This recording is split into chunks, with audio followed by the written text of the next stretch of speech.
আরজি কর কাণ্ডে নিহত চিকিৎসকের দ্রুত ময়না তদন্ত করবার জন্য কি চাপ দেওয়া হয়েছিল? এমনই বিস্ফোরক অভিযোগ করেছেন নিহত নির্যাতিতার ময়না তদন্তকারী চিকিৎসক অপূর্ব বিশ্বাস। তিনি বলছেন তাড়াতাড়ি ময়না তদন্ত করার জন্য চাপ দেওয়া হয়েছিল। দিনে দুবার ব্যবহার করো স্টপেজ ক্রিম আর নিজেকে রাখো এভারগ্রিন কেয়াশেড আরোমা থেরাপি স্টপেজ ক্রিম আর খুঁজে পাও নতুন আমিকে। এমনকি নিহতের কাকা পরিচয় দিয়ে একজন বলেছিলেন যে ওই দিন ময়না তদন্ত না হলে রক্ত গঙ্গা বইবে। আর কি বলেছেন ওই চিকিৎসক শোনাবো।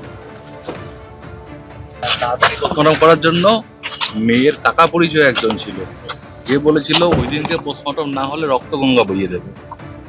বাড়ির লোককে বলেছিল তাড়াতাড়ি করতে, পেপার আসাতে দেরি হওয়ার জন্য পোস্টমর্টম একটু দেরি হয়েছিল। বাড়ির লোক থেকে প্রেসার করা হয়েছিল ওই দিন পিএম না হলে রক্ত গঙ্গা বয়ে যাবে। এক্স কাউন্সিলর বলে একজন কেউ ছিলেন, নাম বলতে পারবো। এক্স কাউন্সিলর বলেছিলেন, ওনার বাড়ির আমাকে বলেছিলেন, ওনার রিলেটিভ একজন, নট ব্লাড রিলেটেড, মেবি বাইরের বাইরের লোক। আচ্ছা, বলেছিলেন পোস্টমর্টম ওই দিনই করতে হবে, ওই দিনই করতে হবে, ওই দিনই করতে হবে। মানে উনি কি এখানকার না ওই ওনাদের বাড়ির ওখানে? ওনাদের বাড়ির ওখানে এক্স কাউন্সিলর। ঠিক আছে, থ্যাংক ইউ।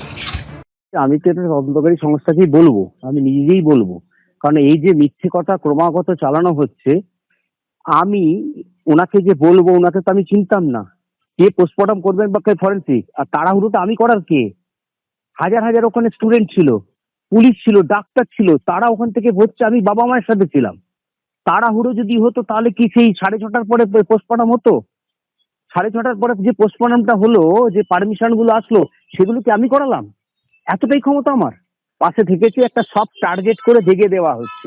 প্রাক্তন উনি কাউন্সিলর আমাকে কি করে জানলেন যে আমি কাউন্সিলর, আমি সিপিএম হ্যান ত্যান? আপনাকে তো বলা হচ্ছে যে ওনার আত্মীয় নন, কিন্তু অথচ কাকু উনি এটা আত্মীয় নন, করেছেন। অথচ কাকু। তার মানে উনি ভালো হোমওয়ার্ক করে নিয়েছেন কিছু করার জন্য। এবার আমি একটা এফআইআর করব, আমি ফিরে আসি, লয়ারের সাথে কথা বলি। কোথায় এফআইআর করবেন? আমি থানাতে গিয়ে, আমার ঘোলা থানা। হুগলির খানাকুলে ভয়াবহ বন্যা পরিস্থিতি, কোনো কোনো জায়গায় প্রায় গলা সমান জল। মাথায় করে জিনিসপত্র নিয়ে গ্রাম ছাড়ছেন বাসিন্দারা, যাচ্ছেন নিরাপদ আশ্রয়ের খোঁজে। কোলাঘাটের দেরিয়াচক গ্রামে প্লাবন পরিস্থিতি পরিদর্শনে গেলেন অভিজিৎ গঙ্গোপাধ্যায়।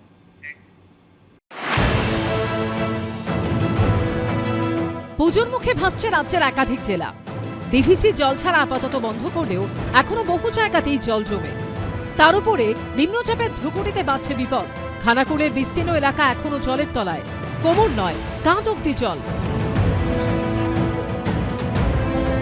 মাটির বাড়ির দেওয়াল ভেঙে পড়ছে। হাঁড়ি কড়াই জলের উপর ভাসিয়ে নিয়ে নিরাপদ জায়গায় পৌঁছতে চাইছেন বাসিন্দারা। জলের তলায় খানাকুলের রাজহাটি 1 নম্বর পঞ্চায়েত অফিস, ব্যাংক, দোকান সবেতেই প্রায় 1 মানুষ সমান জল। কোনো রকম সরকারের কোনো রকম ত্রাণ বা কোনো কিছু নেই। আশ্রয়ের অবস্থা, বাড়ির অবস্থা খুবই খারাপ।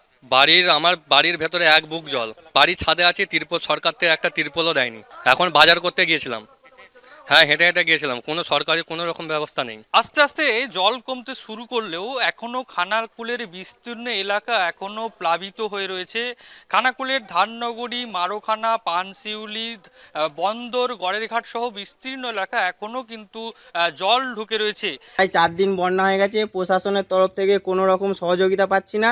কোনো নেতা দেখতে আসেনি যে কি অবস্থায় আছে একটা গ্রামের। একগোষ্ঠীভাবে সরকার গঠন করলো, বিনা প্রতিদ্বন্দ্বিতায় জিতলো মেম্বার, তার অন্তত একবার এসে দেখা দরকার ছিল যে এই চক্রপুরের এই বুথটার কি অবস্থা, সে তো মোটে আসলো না। এদিকে জল ঢুকে প্লাবিত কোলাঘাটের দেরিয়াচক গ্রাম, ঘর ছাড়া বহু পরিবার। আপাতত তাদের ঠাঁই হয়েছে দেরিয়াচক হাই স্কুলে। এই দিন সেখানে পরিস্থিতি পরিদর্শনে যান তমলুকের বিজেপি সাংসদ অভিজিৎ গঙ্গোপাধ্যায়। কথা বলেন দুর্গতদের সঙ্গে। শুধু খালটা সংস্কার করা হচ্ছে না বলে তারা বাড়ি থেকে ছেড়ে এসে বাচ্চা বাচ্চা মেয়ে ছেলে এইসব নিয়ে এরা এখানে উঠেছে একটা স্কুলের একতলায়, এবং এটা প্রতি বছরের ঘটনা হয়ে দাঁড়িয়েছে। কেন এটা হবে? সেচ দপ্তর কি করছে? আমি কিন্তু প্রচণ্ড চাপ দেবো, শুধু চাপ নয়, এটা নিয়ে যত দূর যেতে হয় আমি যাব। প্রয়োজনে আমি এখানে তাঁবু খাটি অনশন শুরু করব যে এই খাল কাটতে হবে। স্থানীয় বাসিন্দাদের দাবি, বাম আমলে শেষবার হয়েছিল স্থানীয় খাল সংস্কারের কাজ। এখানে 15 বছর যাবৎ তৃণমূল ক্ষমতায় রয়েছে। বামফ্রন্টের আমলে একবার খাল সংস্কার হয়েছিল রামতরফ পর্যন্ত, কিন্তু বর্তমানে 15 বছর যাবৎ এক ঝোড়া মাটিও এখান থেকে ওঠে না। খাল একদম ভর্তি হয়ে গেছে। খালের জন্য আমরা প্রতি বছর বন্যায় প্রতি বছরই আমাদের হাই স্কুলে ডুবে পড়ে তো আছি উপরন্তু আমাদেরকে প্রতি বছর স্কুলে এসে থাকতে হচ্ছে, কিন্তু স্কুল চলাকালীন আমাদের প্রচুর অসুবিধা, স্কুলের ছেলে মেয়েদেরও খুব অসুবিধা হয়। কবে নামবে জল? কবে ত্রাণ শিবির থেকে ফিরতে পারবেন দুর্গতরা? পুজোর আগে কি নিজের ঘরে ফেরা হবে? উত্তর নেই কারো কাছে। বিধান চক্রবর্তী ও বাপন সাপটার রিপোর্ট, এবিপি আনন্দ।